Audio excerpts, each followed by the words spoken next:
नमस्कार, इस वक्त के बुलेटिन के साथ हाजिर हूं मैं अनुपम। प्रदेश की हर छोटी बड़ी खबरों को लेकर के बदायूं में एक मां बेटी की लाश फंदे से लटकती हुई मिली। दावा किया जा रहा है कि दोनों ने सुसाइड किया, लेकिन दोनों की मौत से पहले की घटनाएं किसी साजिश का इशारा कर रही हैं। दरअसल 3 नवंबर को मृतक का लड़का एक लड़की को भगाकर ले गया था और इसी के बाद पुलिस ने लड़के के पिता को थाने बुलाया।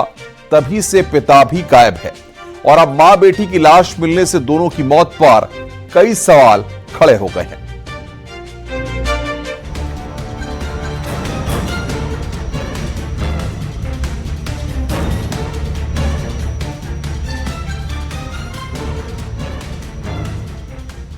बेटा ले गया लड़की, पिता को पुलिस ने उठाया।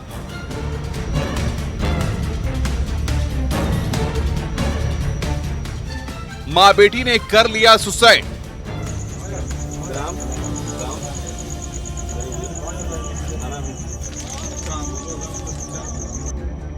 एक ही रात में बिखर गया परिवार। गरीबी ने ली जान या मौत की वजह आन बान शान।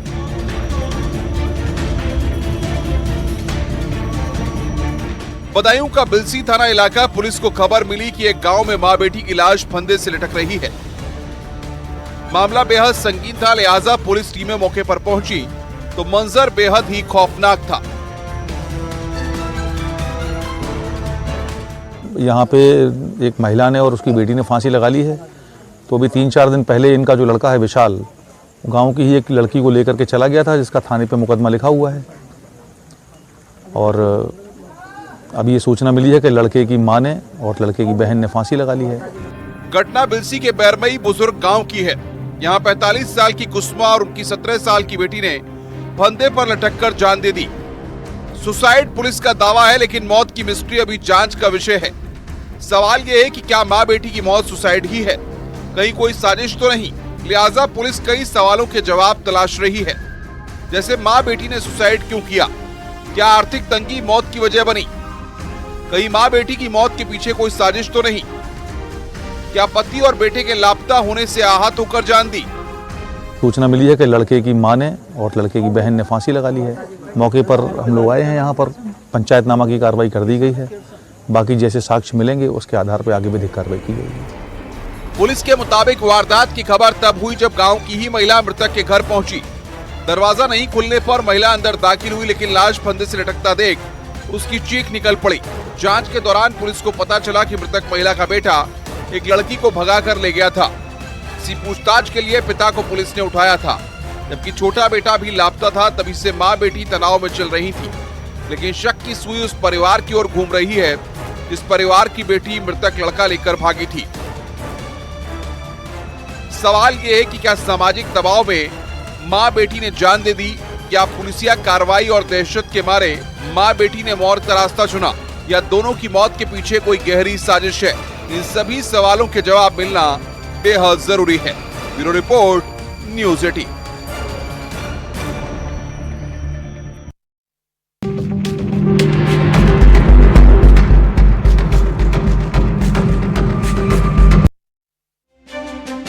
और अब बात होगी कातिल बीवी की। संभल की जिला अदालत ने एक महिला को उम्र कैद की सजा सुनाई है।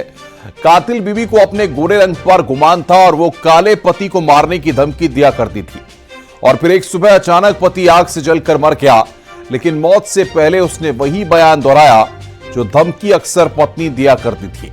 क्या है ये पूरा मामला, देखिए हमारी रिपोर्ट।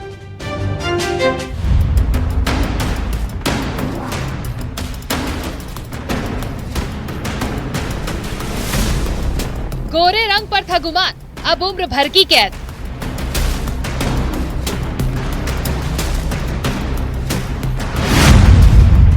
पति था काला तो मार डाला।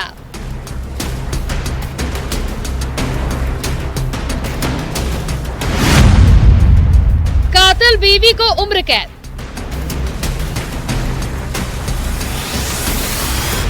ये बयान भाई ने दिए थे हमें, कैसे ने मुझे जलाया है, और सजा हुई है उसमें। बहुत बहुत धन्यवाद। ऐसा ही होना चाहिए, बुरे काम का बुरे नतीजा मिलना चाहिए। चेहरे पर नकाब लेकिन माथे पर शिकन, कभी इस कातिल को अपने हुस्न पर नाज था, आज अपने किए पर पछतावा है। लेकिन पछतावे का कोई फायदा नहीं, क्योंकि अदालत ने किस्मत में काल कोठरी लिख दी है, वो भी उम्र भर के लिए। सबसे बड़ा कलंक किया हुआ हमारे ऊपर। क्या कलंक है आपके ऊपर? ये पति के मामले की मैं हूँ कि मैं सारी जमीन जायदाद के पीछे जेल में बैठा दिया हमारे लिए। अच्छा, मतलब आप गलत आरोप है पे। और क्या, मतलब कोर्ट कोई ने ऐसी पत्नी है जो अपने पति के लिए मार देगी? संभल जिला अदालत ने पति को जलाकर मार देने के एक मामले में एक महिला को आजीवन कारावास की सजा सुनाई, जिसके बाद कातिल बीवी को गिरफ्तार कर जेल भेज दिया गया। महिला ने 6 साल पहले अपने पति की जलाकर हत्या कर दी थी। यानी हुस्न का ऐसा गुमान कि काले पति से छुटकारा पाने के लिए उसने उसकी जान ले ली। जरा इस कातिल की हिम्मत देखिए, अपने ही पति का कत्ल कर जलाते हुए उसके हाथ एक बार भी नहीं कांपे। उसने अपने पति पर सोते समय सुबह 6 बजे लिहाफ पर पेट्रोल डालकर आग लगा दी थी, और वो इसलिए आग लगाई उसने, वो अपने पति को कहती थी कि तू काला है और मैं गोरी हूँ, और ये सब उसने कहते हुए उससे कई बार लड़ती थी, रोज उससे लड़ाइयाँ करती थी और कहती थी किसी दिन मैं तुझे आग लगा के मार दूंगी। सारे गवाहों के साक्ष्यों के आधार पर मुलजिम प्रेमश्री को दोषी पाते हुए आजीवन कारावास की सजा सुनाई। सुबह सुबह सत्यवीर के घर से अचानक चीखने चिल्लाने की आवाजें आने लगी। गांव वाले भागकर मौके पर पहुंचे तो मंजर बेहद ही खौफनाक था। सत्यवीर आग की लपटों में घिरा हुआ था, जबकि बीवी प्रेमश्री वहीं पर खड़ी होकर तमाशा देख रही थी। ये इस पे विवाद रहता था काले गोले का, ये हमारा भाई सामला था, इसलिए उस चक्कर में उसने जला के बोलती थी कि मैं जला के किसी दिन मार दूंगी। 15/4/2019 की घटना है।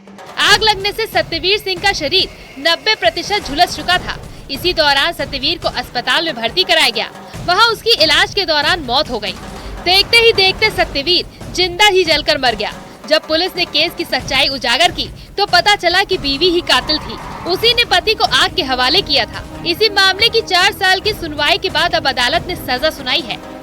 माली मेरी पुतोह ने प्रेमश्री ने पेट्रोल छक कर आग लगा के और मार दो। क्या मामले को मारा गया? वो लड़का जो खामर हो और वो गोरी थी, इसमें ये विवाद है। ये चाहती थी ऐसे के संग में ऐसा ही होना चाहिए। पूरे मामले में संभल पुलिस की ओर से पैरवी की गई, जिसके बाद कोर्ट में सोमवार को 10 गवाहों की गवाही कराई गई और इन्हीं सबूतों गवाहों के दम पर कातिल बीवी को उम्र कैद की सजा हुई है। हालांकि कातिल बीवी खुद को बार बार बेगुनाह बताती रही, लेकिन हर सबूत उसके कातिलाना साजिश की गवाही दे रहा था। लिहाजा कोर्ट ने उसे उम्र कैद की सजा सुनाई। Bureau report, news 18।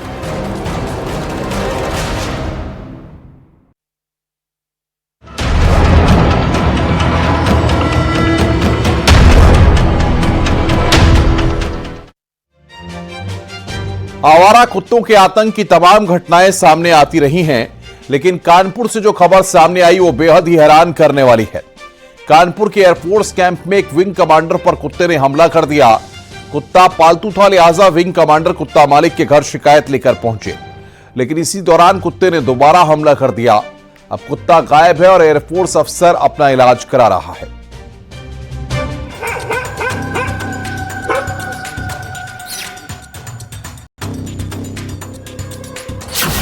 कुत्ते का terror,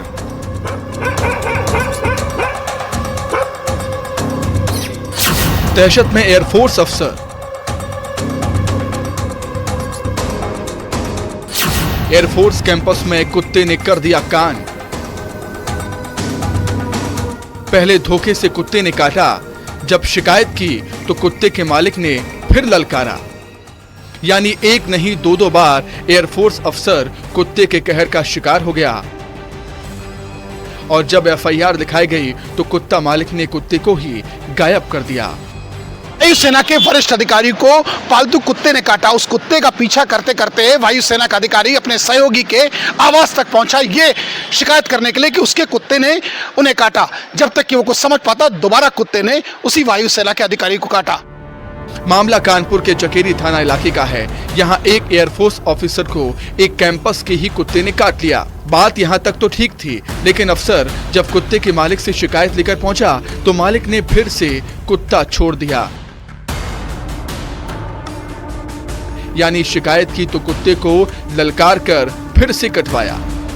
wing commander Rupesh Pareek ने एक प्रार्थना पत्र इस से किया कि दिनांक 1 नवंबर 2023 को उन्हीं के पड़ोस में रहने वाले श्रीमान विद्यार्थी के कुत्ते ने उनको काट लिया था। इसकी शिकायत जब लेकर के और यह जानकारी करने के लिए क्या कुत्ते को वैक्सीनेशन हुआ है, वो श्रीमान विद्यार्थी के घर पर पहुंचे तो दरवाज़ा नॉक किया। जैसे ही वो दरवाज़ा खुला, उनकी पत्नी और नौकर बाहर आए। पीछे से कुत्ते ने पुनः आकर के उनके हाथ को खा लिया। कुत्ते का हमला इतना जोरदार था कि अफसर को संभलने तक का वक्त नहीं मिला। हाथ और पैरों पर कई गहरे जख्म हैं। इसके बाद पीड़ित एयरफोर्स अफसर ने चकेरी थाना में एफआईआर दर्ज कराई है। शिकायत मिलने के बाद पुलिस ने जब जांच शुरू की तो हैरान कर देने वाला मोड़ सामने आया। जिस अफसर का पालतू कुत्ता था उसने कुत्ते को छिपा लिया। दोबारा कुत्ते ने उसी वायुसेना के अधिकारी को काटा। हैरान परेशान लहूलुहान होकर वो पुलिस के पास गया और अब इसका मामला पुलिस ने पंजीकृत कर लिया है। मगर सबसे बड़ी ताज्जुब की बात इस घटना के बाद से जहां एक और वायुसेना के अधिकारी कुछ भी कहने से बचता नजर आ रहा है, तो वहीं कुत्ता भी फरार है। फिलहाल घटना के बाद एयरफोर्स कैंपस में लोग गुस्से में हैं। कुत्तों के बढ़ते टेरर और इस घटना से खासी नाराजगी देखने को मिल रही है, जबकि पीड़ित अस्पताल में अपना इलाज करा रहा है। कानपुर से न्यूज़ 18 के लिए अमित गंजू की रिपोर्ट।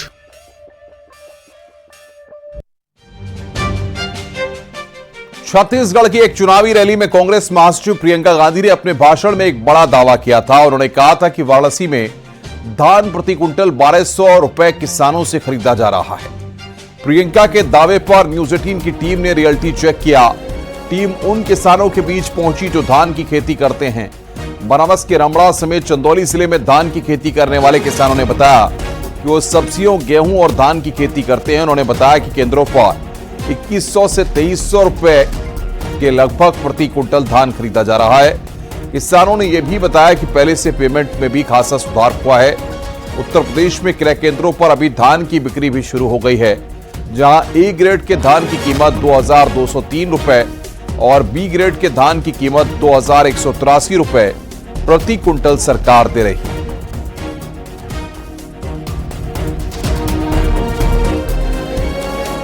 हम लोग का भी मतलब कि धान छठ बाद स्टार्ट होगा, ठीक है। अभी 2100-2200 प्रति कुंटल चल रहा है मतलब सरकारी है।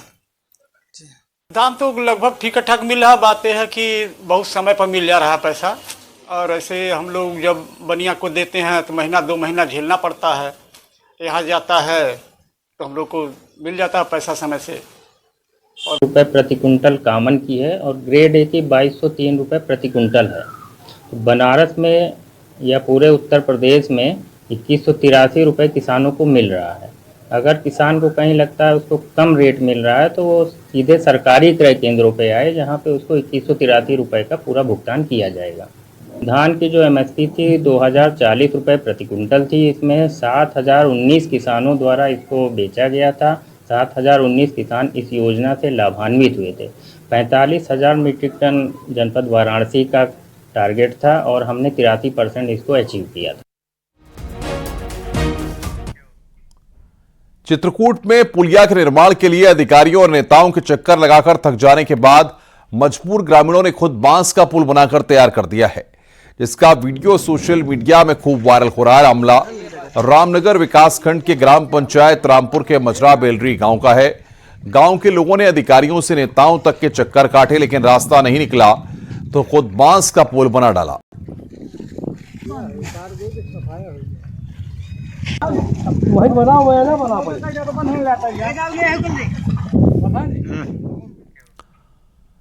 वाराणसी में धनतेरस से दीपावली के दूसरे दिन यानी 5 दिन तक माता अन्नपूर्णा, देवी लक्ष्मी और भूमि देवी के स्वर्णमयी प्रतिमा के दर्शन होंगे। प्रसाद के रूप में श्रद्धालुओं के बीच मैया का चढ़ा हुआ खजाना सिक्के के रूप में वितरित किया जाएगा। बता दें कि यह सिक्के सोने, चांदी और प्रचलन में न चलने वाले भारतीय मुद्रा होते हैं। इसे पाने के लिए लाखों भक्त वाराणसी पहुंचते हैं। ये पावन दर्शन साल में सिर्फ 5 दिन ही होते हैं।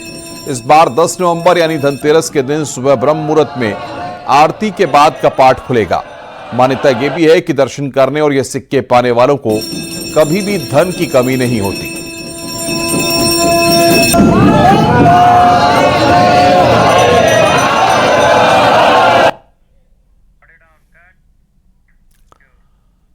अमरोहा में पिता के डांट से नाराज बेटी ने कीटनाशक दवाई खा ली। बाद में लड़की की तबीयत खराब होने पर परिजनों ने गजरौला सामुदायिक स्वास्थ्य केंद्र में भर्ती कराया, जहां लड़की की हालत गंभीर बनी हुई है। मामला गजरौला थाना क्षेत्र का है। मामले में पुलिस ने भी जांच पड़ताल शुरू कर दी है।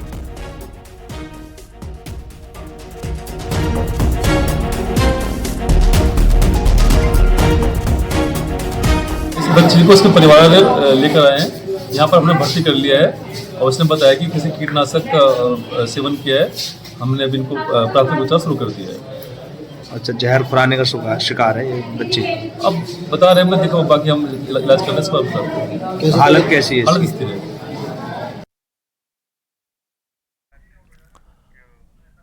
गाजियाबाद में करीब 10 लाख की लूट हुई है। पेट्रोल पंप के कर्मचारी से 10 लाख की लूट के बाद बदमाश फरार हो गए।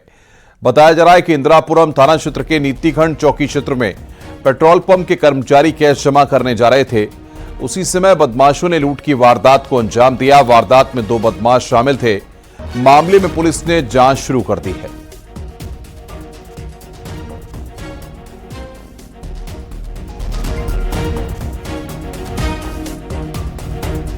पेट्रोल पंप से कैश जमा करने के लिए वहाँ के अकाउंटेंट जो SBI बैंक है वहाँ पर आ रहे थे और जब तक वो बैंक पर पहुँचे उसी दौरान पीछे से एक बाइक पर 2 अज्ञात अपराधियों द्वारा उनका जो कैश का बैग था उसको छीन कर ले जाने की सूचना प्राप्त हुई। मौके पर तत्काल सभी उच्च अधिकारीगण द्वारा निरीक्षण किया गया और घटना के अनावरण हेतु 8 टीमें बना दी गई हैं। फिरोजाबाद में गांजा तस्करी गिरोह का भंडाफोड़ किया गया है। पुलिस ने 2 कुंटल 20 किलो गांजे समेत 4 आरोपियों को गिरफ्तार किया है।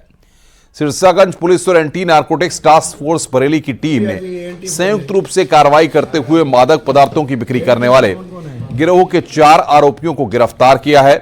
इनके पास से 2 कुंटल 20 किलो गांजा बरामद किया गया है। तस्करों के पास से एक कार भी मिली है।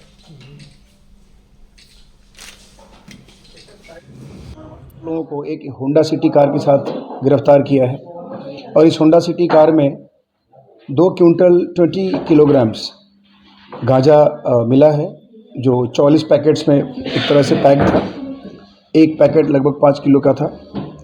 इस पूरे नारकोटिक्स की कीमत अंतर्राष्ट्रीय मूल्य लगभग 50 लाख की है और इसमें 4 लोग जो गिरफ्तार हैं उसमें 3 फिरोजाबाद के रहने वाले हैं, एक बाहर का है। आगरा विकास प्राधिकरण का बुलडोजर आज अवैध निर्माण पर चला है। 2 हेक्टेयर में अवैध रूप से विकसित की जा रही कॉलोनी को बुलडोजर से ध्वस्त किया गया। आगरा विकास प्राधिकरण की टीम को सूचना मिली थी कि रमेश चंद अग्रवाल नाम के व्यक्ति के द्वारा हनुमान धाम नाम से अवैध कॉलोनी विकसित की जा रही है। इसके बाद विभाग के द्वारा नोटिस भेजा गया। कोई जवाब नहीं मिलने पर आज ध्वस्तीकरण की कार्रवाई की गई। इस जमीन पर प्लॉटिंग की तैयारी थी।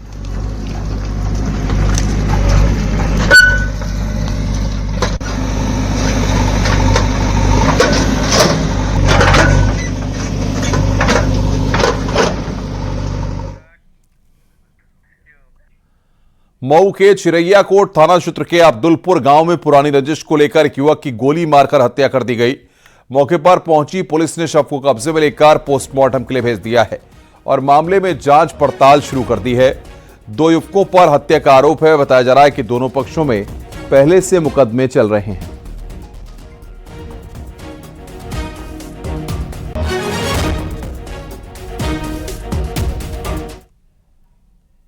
और जो घर वाले हैं उनके द्वारा भी जिस पक्ष से रंजिश चल रही थी उनका नाम बताया जा रहा है। टीमों को इन पर लगा दिया गया है। 2 लोगों का नाम जिनका आया है इस घटना में उनको शीघ्रातिशीघ्र गिरफ्तार किया जाएगा। अन्य जो उनके कनेक्शंस हैं, यदि उनके पीछे कोई योजना रही होगी या जो भी होगी, जिस प्रकार की तहरीर प्राप्त होगी और जो भी आवश्यक साक्ष्य होंगे, जो तथ्य होंगे, उनके आधार पर आवश्यक सख्त से सख्त विधिक कार्रवाई इसमें की जाएगी। धन्यवाद। खबर ललितपुर से है, जहां पर बिजली के करंट की चपेट में आने से एक किसान की मौत हो गई, जबकि 3 लोग गंभीर रूप से झुलस गए, जिससे लोगों का अस्पताल में इलाज चल रहा है। पूरा मामला थाना पाली अंतर्गत ग्राम बड़ौदिया राइन गांव का है।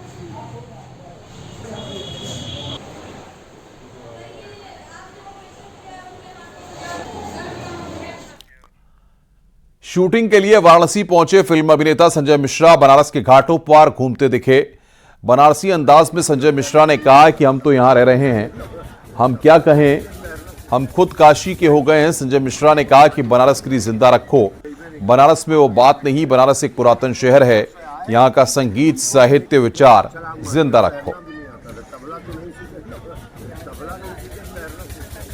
जब भैया बनारस गिरी जिंदा रखो, समझेगी नहीं, वही बहुत बड़ी बात है, वो रखना बहुत जरूरी है। शहर जो है पत्थरों से नहीं होता, वहाँ के रहने वालों से होता है। तो बनारस गिरी जो है थोड़ा बढ़िया रखिए, मस्त रखिए, अच्छा रखिए, खूबसूरत एक अलग किस्म का शहर है, एक अलग किस्म की पुरानी सभ्यता है, यहाँ की संस्कृति है, संगीत है, लिटरेचर है, सब है, तो उसको मेंटेन रखिए। चर्चित अभिनेत्री रश्मिका मंदाना को लेकर खबर है। सोशल मीडिया पर एक वीडियो वायरल हुआ, इसमें रश्मिका को बताया जा रहा है और इसी वीडियो के सामने आने के बाद घमासान मच गया। क्या ये पूरा मामला, आइए आपको दिखाते हैं।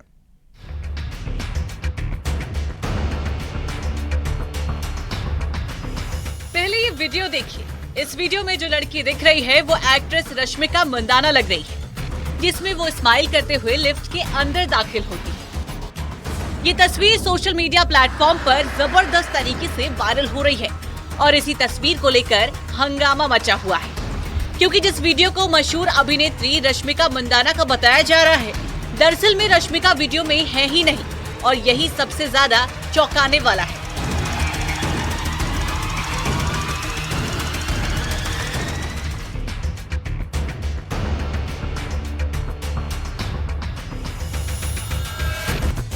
अब इन दो तस्वीरों को देखिए, जिसमें सच शीशे की तरह एकदम साफ दिखाई दे रहा है। तस्वीर में छिपी झूठ की परत हट चुकी है। जिसे रश्मिका मंदाना बताया जा रहा था वो कोई और ही लड़की निकली, यानी रश्मिका मंदाना के दावे वाला वीडियो एकदम झूठ निकला।